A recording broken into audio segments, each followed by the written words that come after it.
I'm Dr. Lily Krug, though most people just call me Lily these days. After years of saving lives, I now mostly deal with paperwork at a local hospital and occasionally help out new doctors. But today isn't about any of that. Today, I'm getting ready to meet Amy, my son Scott's fiancée. My usual home is under renovation, so I'm staying in this small, simple rental. It's not much, but it's comfortable enough for the time being. To make the meeting special, I decided to bake my famous apple pie. Nothing says, welcome like a homemade pie, right? Just as I was pulling it out of the oven, the doorbell rang. I wiped my hands on my apron and went to answer the door. There was Scott, looking as handsome as ever, and beside him stood Amy. She was just as beautiful as Scott had described, with a certain sharpness in her expression that made me take notice. "Mom, this is Amy," Scott said proudly, his voice full of happiness.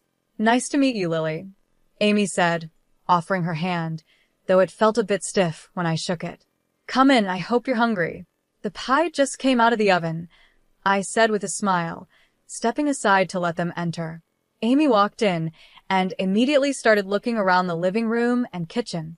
I noticed the little frown on her face as she took in the third-hand furniture, the old kitchen cabinets, and the plain walls that could definitely use a fresh coat of paint.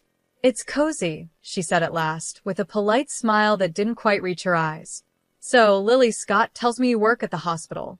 What do you do there?" she asked. "Oh, just some administrative work now," I answered, not wanting to boast about my long career. Scott glanced at me in surprise. "Mom, why don't you tell her about," he started, but I quickly cut him off with a wink as I began slicing the pie. "Never mind that. Let's have some pie. You'll love it, Amy. It's my special recipe," I said, steering the conversation away from my job. As we sat down to eat, Amy seemed more focused on asking questions than enjoying the pie. "So, how did you manage to send Scott to private schools? That must have been tough on just a hospital admin salary," she asked, her tone a bit too forward for my liking. The question took me by surprise. It felt a little too personal, and it annoyed me. I kept my voice steady. "Well, I had some help from my parents. They left me a small inheritance," I replied, hoping to keep things polite. I could tell she was judging me, trying to figure out how someone with a simple job could give their son such a fancy upbringing. Her questions felt more like an interrogation, each one coming with a sharpness, even though she tried to hide it under a polite tone. Scott, bless him, didn't seem to notice the tension. "Amy's been great with all the tech support at her job. You should see her in action, Mom," Scott said proudly. "That's impressive," I said, turning to Amy with genuine interest. "Technology really is the future, isn't it?" "It is, and it's so rewarding to be at the cutting edge, being part of something that really makes a difference," Amy replied. There was a mix of pride in her voice, along with something else I couldn't quite figure out. We kept chatting while eating the pie, moving from Scott's job to their wedding plans. I did my best to make Amy feel welcome, despite the awkward start. When it was time for them to leave, Scott hugged me tight, but Amy's goodbye felt cold, her smile practiced, but not reaching her eyes. As I washed the dishes, I made a mental note to stay alert. Scott was my world, and I wasn't going to let anyone mess with his happiness. After that first awkward meeting, I hoped things would get better with Amy, but as the wedding planning moved forward, so did the tension between us. Amy had a way of keeping me out of the planning, using polite but cold responses that made me feel like an outsider in my own son's future. One afternoon, Scott and Amy came over to talk about the wedding. I had made some coffee and put out a few snacks, hoping to create a warm, welcoming atmosphere. "Mom, we were thinking of having the wedding by the lake. What do you think?" Scott asked, spreading out photos of the venue on the coffee table. Before I could answer, Amy quickly added, "Oh, Lily, it's a bit far from the city. I'm not sure if all our guests would like the drive. We're thinking of a downtown spot, right, Brian?" Her tone was casual, but her words cut me off before I could share my opinion. I kept my voice steady. "The lake sounds beautiful, Scott. It would make for some lovely photos, and a little drive wouldn't hurt anyone." Amy laughed, a high-pitched sound that grated on my nerves. "Oh, but you know how bad traffic can be." We wouldn't want our guests stuck on the road all day. I held back a sharper reply and forced a smile instead. Well, downtown is nice too. Lots of great places there. Scott glanced between us, sensing the tension, but didn't say anything. He had always hated conflict, especially when it came to the people he cared about. Right, well, Amy's been looking into some great downtown venues, haven't you, babe? He said, giving her a supportive smile. Absolutely, Amy replied, flipping her hair over her shoulder. And Lily, we're also thinking of a modern theme for the wedding. Very sleek, very elegant. I'm guessing you'd prefer something more traditional? Her eyes glanced at my old coffee mugs and worn tablecloth, her words dripping with subtle judgment. I clenched my jaw, feeling the sting. I like modern just fine, I said, keeping my tone steady. The most important thing is that you two are happy. That's sweet of you, Amy said, her smile tight. We're just aiming for something more current. It's all about the image, after all. As they continued discussing wedding details, I nodded along, but my thoughts were elsewhere. Every word Amy said seemed to be pushing me further out, making it clear how little she valued my input or presence. After they left, the silence in my apartment felt heavier than usual. I was used to being alone, but this felt different. It was the feeling of being shut out of my own family. I poured myself a glass of wine and sat by the window, watching the streetlights flicker on. My heart was heavy with worry. I had always been the one Scott turned to for help, the one guiding him through life's challenges. Now, it felt like Amy was in control, steering him in a direction where I wasn't welcome. Just have to watch and wait, I muttered to myself, taking a sip. But I'm not giving up, not yet. It was Scott's birthday, and even though things had been tense between us, I wasn't going to miss my only son's celebration. Amy had taken over planning everything, and somehow, my invitation had gotten lost in the shuffle. But a mother's place is by her son's side, especially on his birthday. So I decided to go anyway. I arrived at Scott's house with a small, carefully wrapped gift in my hands. The house was full of life, with laughter and music spilling out through the door. Taking a deep breath, I rang the doorbell, my heart pounding in my chest. Crashing a party was one thing, but crashing your own son's party without an invite? That was another level. Amy opened the door, and her smile faded a little when she saw me. Lily, what a surprise. We weren't expecting you. Her words stung, but I held my composure. Wouldn't miss my son's birthday. Where's Scott? He's around somewhere, she said, stepping aside reluctantly. Well, come in, I guess. The house was decorated in shades of blue and gray, a sleek modern style that clearly had Amy's touch. I walked through groups of people, none of whom I knew. They were all Amy's friends, young and trendy, laughing and clinking their glasses together. Finally, I spotted Scott, chatting with some people who looked like his coworkers. Scott, I called, my voice trembling slightly. He turned, and his face lit up when he saw me. Mom. You made it. He excused himself and came over, giving me a big hug. I wouldn't miss it for the world, I said, handing him the gift. Happy birthday, honey. Thanks, Mom.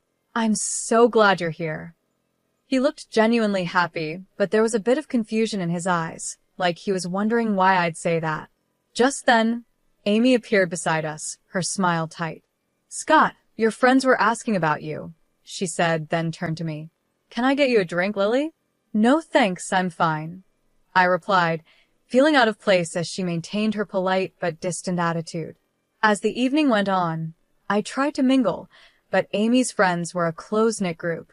Every conversation felt strained, and Amy often stepped in to either pull Scott away or take over the conversation with stories of her job and their future plans. At one point, I overheard Amy talking to a friend. Her voice was just loud enough for me to catch. Yeah, it's a bit awkward that she showed up. I didn't think she'd come, considering the vibe. Her words felt like a slap. I wasn't just uninvited, I was unwanted. My presence was making her uncomfortable, maybe even embarrassing her in front of her friends. The realization hit hard, and I found myself retreating to a quiet corner, holding a drink I didn't even remember accepting. A little while later, Scott found me alone, his brow furrowed. Mom, are you okay? You seem a bit off. I forced a smile, not wanting to spoil his day with my feelings. Just a bit tired, that's all. It's been a long day. Do you want to stay longer, or would you like me to drive you home? His concern was real, but the last thing I wanted was to pull him away from his friends. No, you stay. Enjoy your party. I'll catch a cab, I said, standing up. I just wanted to see you and wish you a happy birthday in person. He hugged me again, looking a little worried. Thanks for coming, Mom. I love you.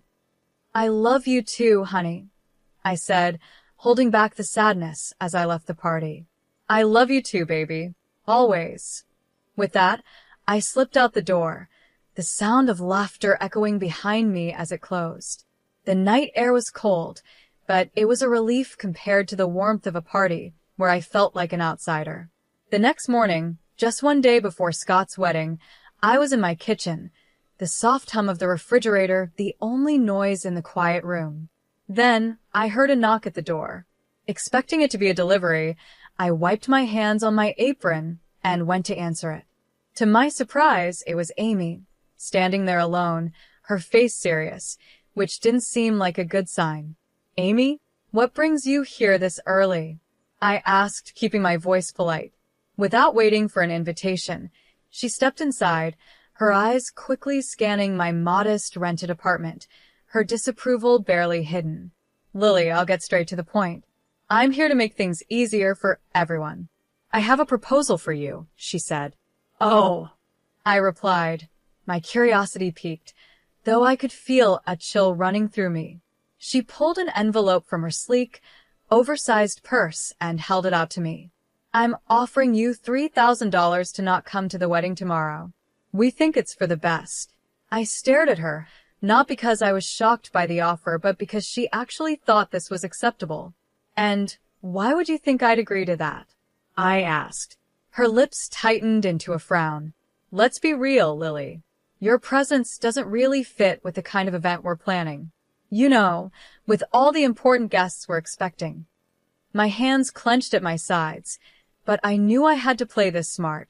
I'm sorry, I think I didn't hear you correctly, I said, tapping my ear, pretending like I hadn't understood. You want to pay me not to attend my own son's wedding? Why? Amy sighed, clearly annoyed. Because, Lily, you don't exactly fit the scene. The way you dress, well, everything about you, it's just not up to the standard we're setting. We have very influential people coming, and we can't have you there looking like that. She paused, waiting for me to show some kind of hurt or give in. But I didn't. I stood tall, my resolve growing stronger. Go on, Amy. I'm listening, I said. With this money, she continued, waving the envelope in front of me, you could maybe fix up this place, or buy something nice for yourself later. You should be grateful I'm offering this. I almost laughed at her nerve. She thought this place was mine, and that I needed her charity to improve it. But I kept my face neutral, nodded, and took the envelope from her. All right, Amy, if that's what you really want, I said calmly. Her relief was obvious as she gave me a tight smile. Good. I'm glad you're being reasonable about this. After she left, I stood there, still holding the envelope, my thoughts racing. I gently closed the door behind her, my hands shaking with a mix of anger and adrenaline. I pulled out my phone and stopped the recording. Amy's cruel words were all there, clear and undeniable. I didn't waste any time and dialed Scott, my voice steady but urgent. Scott, can you come over right now? It's important. We need to talk about something serious. Sure, Mom, I'll be there as soon as I can. Is everything okay? His voice was filled with concern, sensing that something was wrong. Just come. We'll talk when you get here. When Scott arrived, he looked worried. He barely sat down before I said, listen to this, and played the recording of Amy's proposition. As he listened, the color drained from his face, and his expression turned to shock and hurt. Mom, I'm so sorry you had to hear that. I can't believe she'd say those things, he stammered after the recording ended. The wedding is tomorrow, Scott. What do you want to do? I asked, my voice calm but firm, letting him know the decision was his to make. He ran his hands through his hair, clearly frustrated and confused. I want to confront her, tell her it's over, and cancel the wedding. I can't marry someone who would do this. I held up my hand to stop him. If you do that now, everyone will see you as the bad guy, and she'll play the victim. We can't let her control the story. Scott paused, thinking over what I said. So, what do? We need to let everyone see her true colors. Let them hear the Amy I heard on this recording, I said, my voice calm but full of determination. He nodded slowly, understanding. Okay, Mom. I won't say anything to her yet. After Scott left, I made several phone calls to old friends and former patients, people who knew me well and had been part of my life because of the surgeries I had performed over the years. We talked about old times, and though I didn't give too many details, I hinted that I might need their support soon. Sitting back on the couch, I felt a mix of anxiety and resolve. Tomorrow would be a big day, one way or another. I was ready to stand up for my family and show everyone who Amy really was. This wasn't just about stopping a wedding. It was about protecting my son from a life of manipulation and lies. The wedding day arrived, and with it came a swirl of nerves and a sense of duty. Today would change everything, no matter what happened. As the guests began to settle into the beautifully decorated hall, whispering excitedly about the upcoming ceremony, I knew the truth would soon come to light. I braced myself for what was about to be the hardest thing I'd ever done. The plan was simple but powerful. Just before Amy and her father were supposed to make their grand entrance, a video about Amy and Scott's relationship was set to play. Instead, I had arranged with the AV technician to play the audio recording of Amy's cruel offer. My heart raced as the moment got closer, knowing how much impact it would have. As the guests chatted, waiting for the ceremony to begin, I gave a signal to the technician. The lights dimmed, and instead of the soft music of the couple's video, Amy's voice filled the room, loud and clear. I'm offering you $3,000 to not attend the wedding tomorrow. We think it's for the best. There was an instant reaction, a gasp from the crowd, followed by murmurs of confusion and shock. People looked around, trying to understand what they had just heard. Then, the doors opened for Amy's entrance with her father, the timing perfect. The room went silent as they walked in. Her father smiled and waved, unaware of what had just happened. But Amy's smile faded as she realized that all eyes were now on her, filled with judgment and suspicion. As they reached the front, I moved to the second part of the plan. The screen switched to a video montage of testimonials from respected city figures, colleagues, and patients. They spoke about my years as a skilled surgeon, the lives I had saved, and the positive impact I had made in the community. The contrast was striking proof of my life of service and respect, directly challenging Amy's earlier words about my character. Amy stood frozen, her face pale, as the video continued. The guests, now clearly against her, whispered among themselves, their looks ranging from pity to disdain. Amy's mother, sitting in the front row, had tears running down her face, her hands covering her mouth in shock. Amy's composure crumbled, her earlier confidence shattered. She had been exposed in front of the very people she had wanted to impress. As the video ended, the room fell into a heavy silence. The weight of what had just happened hung in the air, thick with broken expectations and hard truths. My son Scott took a deep breath and stepped up to the microphone, his face serious. Every eye in the room was on him, filled with curiosity and concern, waiting for what he would say next. I'm very sorry, Scott began, his voice echoing through the silent hall. But I didn't see the selfishness and arrogance of my bride sooner. He paused, looking out at the crowd with regret. I'm canceling the wedding, and I apologize to all of you for the inconvenience. Then he turned to me, his expression softening. Mom, I'm sorry. Thank you for everything you've done for me. Without you, I might have made the biggest mistake of my life. His voice cracked a little, and my heart filled with both pride and sadness for what he was going through. A soft murmur of support rose from the crowd, and some guests stood up, applauding his courage. A tear slipped down my cheek as I watched my son, standing strong and showing the values I had always hoped to instill in him: integrity and strength.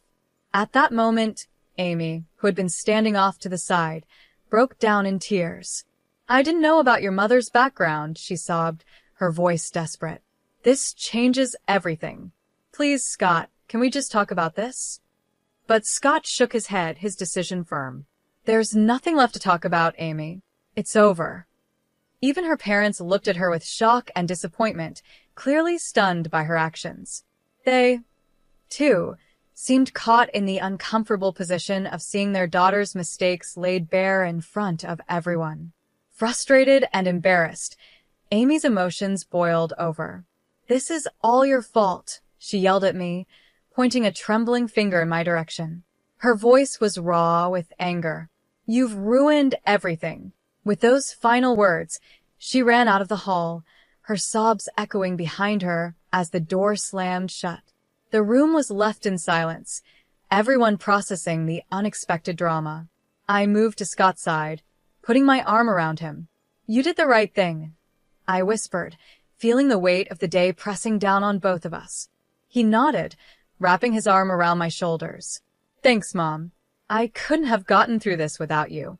As the guests slowly began to leave, many offered quiet words of support or simply gave us a reassuring squeeze on the shoulder.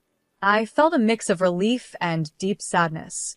The day didn't go how any of us expected, but truth and honesty won in the end. Scott was hurt, but he was free from a future that could have been much worse. After everything settled down, I finished the renovation of my house. It's beautiful now, a place full of peace and light, just like this new chapter of my life. 3 years have passed since that day. Amy, Scott's ex-fiancée, tried reaching out to me a few times, asking for forgiveness, but after everything, I just couldn't. I told her no each time. The last I heard, she lost her job. Her boss had been at the wedding and saw it all. She moved out of the city, and I don't know where she is now. In the meantime, life moved on in the best way possible. I retired from my hospital job, finally giving myself the break I deserved after so many years of work. Not long after, Scott met Janet. She's a wonderful person, kind and beautiful inside and out. They got married last spring, and it was the kind of wedding we had always dreamed of, full of love, laughter, and real happiness. Janet respects me deeply, and we've built a strong bond. It's such a joy to see Scott happy and in a relationship where they truly complement each other. Just the other day, during a quiet dinner at my house, Janet told me how much she appreciates our relationship. Lily, I really admire how gracefully you've handled everything. I'm so grateful for how welcoming you've been, she said, her sincerity touching my heart. I'm just thrilled to have you in the family, dear. You make my son happy, and that's all I could ever ask for. I replied, my voice thick with emotion. The kindness and love that now filled my home were a far cry from the silence it once held. It had truly become a home, ready for future gatherings and family celebrations. Feeling lighter and more adventurous than I had in years, I made a decision that even surprised me. I booked a trip around the world. It was something I'd always wanted to do, but kept putting off. Now, with everything falling into place, it seemed like the perfect time. When I told Scott and Janet, they were thrilled. Mom, that's amazing. You've always talked about seeing the world, Scott said, his eyes lighting up. And you've more than earned it, Janet added, giving me a hug. We'll manage just fine here. Go make some amazing memories. So here I am, finalizing itineraries and packing my bags, ready to explore the places I've only read about or seen in pictures. It feels like I'm not just traveling to new countries, but also stepping into a new phase of life, one where I can simply enjoy and embrace the beauty of the world.